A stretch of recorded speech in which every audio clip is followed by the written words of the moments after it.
बिस्मिल्लाहिर्रहमानिर्रहीम, अस्सलाम वालेकुम। मैं आपका टीचर मोहम्मद मसूद और आज हम चैप्टर नंबर 8 का लास्ट ही टॉपिक पढ़ने जा रहे हैं और एम एस एक्सेल को भी आज ही एंड कर देंगे। इसके बाद आपने एम एस एक्सेल को बहुत अच्छी तरह प्रैक्टिस करना है क्योंकि practice makes a man perfect, चाहे वो पॉजिटिव प्रैक्टिस हो या नेगेटिव प्रैक्टिस हो। तो प्रैक्टिस लाजमी इसको कीजिएगा। आप प्रॉपर तरीके के साथ इसको ज़रूर सीखें वर्कबुक को। तो हमारा इंशाल्लाह जो है आज पोर्शन जो है M S Excel 2016 Excel portion जो है वो कंप्लीट हो जाएगा। तो उम्मीद करता हूँ आपको बहुत अच्छा समझ आया होगा। कमेंट सेक्शन में ज़रूर बताइए कि आपने क्या सीखा और आपके रिव्यूज़ क्या हैं वगैरह वगैरह। और मुझे ये भी बताइएगा कि क्या मुझे आगे एम एस वर्ड के लेक्चर्स बनाने चाहिए या नहीं बनाने चाहिए। खैर ये चीज़ें मैं आपको नेक्स्ट किसी दूसरी वीडियो में डिस्कस करूँगा। खैर तो हम शेयरिंग एंड मर्जिंग वर्कबुक की तरफ गए और शेयर वर्कबुक को हमने देखा। हम आज मर्ज करना सीखेंगे, कैसे हम वर्कबुक को मर्ज कर सकते हैं। तो वर्कबुक को मर्ज करना नहायत आसान तरीक़ाकार है, लेकिन उसके लिए ये याद रखिएगा कि वर्कबुक को मर्ज करने के लिए आपके पास मर्जिंग का बेहतरीन ऑप्शन होना चाहिए। मतलब आप ये कह सकते हैं कि जब भी आप वर्कबुक को मर्ज करने जाएं तो वर्कबुक को मर्ज करने के लिए आपके पास बेहतरीन ऑप्शन कौन सा होना चाहिए। ऑप्शन ये होना चाहिए कि आपकी वर्कबुक शेयर होनी चाहिए, क्योंकि शेयर वर्कबुक ही मर्ज हो सकती है। अगर आपकी वर्कबुक शेयर नहीं है तो ये याद रखिएगा कि आपकी वर्कबुक मर्ज नहीं हो सकती। नंबर 1। नंबर 2 जो है रूल जो है वो इसका ये है कि आपने शेयर वर्कबुक की ही कॉपी बनानी है। मिसाल के तौर पे अब यहाँ पर मैं मर्जिंग करने जा रहा हूँ, तो हमारे पास बुक 1 जो है, मैं कोई फ़ोल्डर बना लेता हूँ। यहाँ पर फ़ोल्डर इज़ कोई भी फ़ोल्डर, मैं शेयर्ड वर्कबुक SW लिख लेता हूँ और इस फाइल को मैं कॉपी कर लेता हूँ और शेयर वर्कबुक वाले फ़ोल्डर के अंदर एंटर कर लेता हूँ। तो हम ऐसा करते हैं, इस वर्कबुक को ओपन कर लेते हैं, चूँकि ये भी शेयर ही है। आप देख सकते हैं ये ऊपर शेयर वर्कबुक ही लिखा हुआ है। तो अब हमने करना ये है कि हम एक वर्कबुक के अंदर चेंजेस करने जा रहे हैं, तो हम इसी की कॉपी बना लेते हैं, Ctrl+C एंड Ctrl+V। ठीक है, तो अब मैंने कॉपी बना लिया। तो 1 के अंदर हम डाटा को ऐड कर लेते हैं, कोई भी डाटा यहाँ पर ऐड कर लेते हैं एंड सो ऑन। ये याद रखिएगा कि अगर आप ई में कर रहे हैं तो दूसरी वर्कबुक में डाटा ई में मत कीजिएगा ऐड। ठीक हो गया, तो ये मैंने डाटा यहाँ पर ऐड कर लिया और इसको मैंने सेव कर लिया। इसी तरह दूसरी वर्कबुक है, इसके अंदर मैं किसी दूसरे सेल में डाटा ऐड कर लेता हूँ। जैसे मैं H वाले कॉलम में डाटा ऐड कर लेता हूँ और इसी तरह मैं यहाँ पर डाटा ऐड कर लेता हूँ।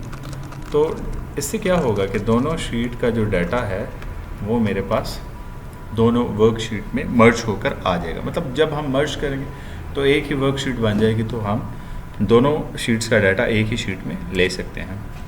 तो मैंने ये ओपन कर ली। मर्जिंग का ऑप्शन कैसे आएगा? वैसे तो ये मेरे पास मर्ज आया हुआ है यहाँ पर। अब मैं दोबारा कैसे ऐड करूँगा? फाइल पे क्लिक किया, देन उसके बाद ऑप्शन पे आ गई।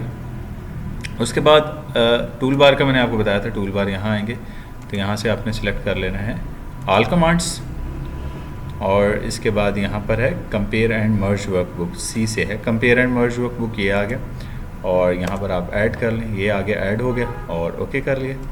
तो ये कोई राउंडेड सिंबल्स आपको नज़र आ रहा होगा, इस पर क्लिक करेंगे और इसके बाद आप डेस्कटॉप पे एक फ़ोल्डर है मेरे पास शेयर वर्कबुक का ये, और जो कॉपी वाली फ़ाइल है क्योंकि हमने इस वक्त ओपन की हुई है बुक 1। ठीक है, कॉपी वाली फ़ाइल को हम जो ही ओपन करते हैं, ओके करेंगे, तो हमारे पास वर्कबुक जो है वो ऑटो सेव हो जाएगी। प्लस जो डाटा हमने उधर लिखा तो यहाँ पर भी आ गया। ये देखें आप, हमारे पास H कॉलम में जो डाटा हमने उस वर्कबुक में लिखा था, सिर्फ E में लिखा था, H और I में जो डाटा लिखा था वो हमारे पास यहाँ पर भी आ गया। तो इस तरह ये जो वर्कबुक है ये शेयर्ड वर्कबुक से ही आप डाटा जो है मर्ज कर सकते हैं। तो ये डाटा दोनों वर्कबुक का जो है वो मर्ज हो गया। ठीक हो गया। अच्छा, अब इसके अलावा मैं एक और आपको इलस्ट्रेशन करवा देता हूँ, दोबारा बता देता हूँ कि आपने करना यह है कि सबसे पहले एक वर्कबुक ले लेनी है, कोई भी वर्कबुक हम बना लेते हैं MS एक्सेल वर्कशीट। तो यहाँ पर हम इसको नाम दे देते हैं 1 2 3 और इन दोनों को मैं डिलीट कर देता हूँ, शीट वर्कबुक को, ये डिलीट होगी। और इसके अंदर हम रैंडमली डाटा लिख लेते हैं। फॉर एग्ज़ाम्पल मैं यहाँ सीरियल नंबर लिख लेता हूँ और यहाँ पर मैं लिख लेता हूँ 1 2 3 4 5 6 7 8 एंड 9। तो यहाँ पर मैंने ये डाटा लिख लिया, ठीक हो गया। और ये डाटा लिखने के बाद मैं इस वर्कबुक को शेयर कर लेता हूँ। रिव्यू टैब में आपको बेहतर पता है, यहाँ से मैं शेयर कर लेता हूँ। डाटा को मैंने शेयर कर लिया। वो मुझसे पूछ रहा है कि आपकी वर्कबुक सेव हो जाएगी, मैं कहता हूँ ओके। अब ये मेरी वर्कबुक जो है वो शेयर हो गई है। मैं इसी वर्कबुक की एक कॉपी बना लेता हूँ, Ctrl+C एंड Ctrl+V, ये कॉपी बन गई है मेरे पास। तो कॉपी के अंदर डाटा जो है वो मैं मज़ीद ऐड कर लेता हूँ। यहाँ पर डाटा अब मैं लिखता हूँ। अब दोनों वर्कशीट्स जो है वो मैंने बनाई हुई हैं। यहाँ पर मैं मज़ीद डाटा जो है वो नेम का लिख लेता हूँ, नेम, और यहाँ पर मैं लिख लेता हूँ क्लास का डाटा। हर क्लास का डाटा जो है वो मैं दूसरी शीट पे लिख लूँगा। तो नेम मैं कुछ भी लिख लेता हूँ। मैं यहाँ पर B C D E F G H I J K and so on, मैंने ये नाम लिख लिया, ठीक हो गया।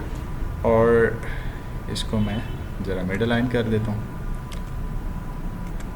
और बोल्ड कर लेता हूँ, इसको भी सेव कर लिया मैंने इसको। और दूसरी वर्कशीट में जो मेन वर्कशीट है उसके अंदर मैं डाटा क्लास के बाद मैं यहाँ पे रोल नंबर का लिख लेता हूँ, रोल नंबर। यहाँ पर मैं रोल नंबर लिख लेता हूँ AFC 22। और इसी तरह मैं इसको जब ड्रैग करूँगा तो इस सीरीज़ जनरेट हो जाएगी। ये मेरे पास आ गया, Ctrl+S और वगैरह वगैरह। तो अब डाटा मेरे पास आ चुका है, मैंने कलेक्ट कर लिया डाटा। अब वो डाटा भी यहीं पे आ जाए तो डेफिनेटली मुझे इसके लिए इसको मर्ज करना पड़ेगा। तो मर्ज करने के लिए दोबारा बता देता हूँ तरीकाकार क्या था कि आपने सिलेक्ट करना है कंपेयर एंड मर्ज वर्क को। वही बात कर रहा है कि आपके पास डाटा जो है वो जो आप यहाँ पे मर्ज करेंगे तो ये वर्कशीट सेव हो जाएगी। मैं कहता हूँ ठीक है, ओके। और उसके बाद डेस्कटॉप, ये सॉफ्टवेयर, और अभी मेरे पास 1 2 3 ओपन है तो कॉपी वाली मैं ओपन कर लेता हूँ, ओके करूँगा तो मेरे पास ये देखें ये डाटा जो है वो यहाँ पर आ गया। तो मतलब कहने का मतलब ये है कि आप जो है अगर दो वर्कबुक आपके पास मौजूद हैं और दो वर्कबुक में से डाटा जो है वो उठाकर यहाँ पर लाना चाहें, मतलब दो वर्कबुक को मर्ज करना चाहें, तो आप बड़ी आसानी के साथ मर्ज कर सकते हैं। तो उम्मीद करता हूँ आज का लेक्चर आपको समझ आया होगा, ठीक है। अपना बहुत ज़्यादा ख्याल रखिएगा। अल्लाह हाफ़िज़। और इस चैप्टर को ज़रूर प्रैक्टिस कीजिएगा।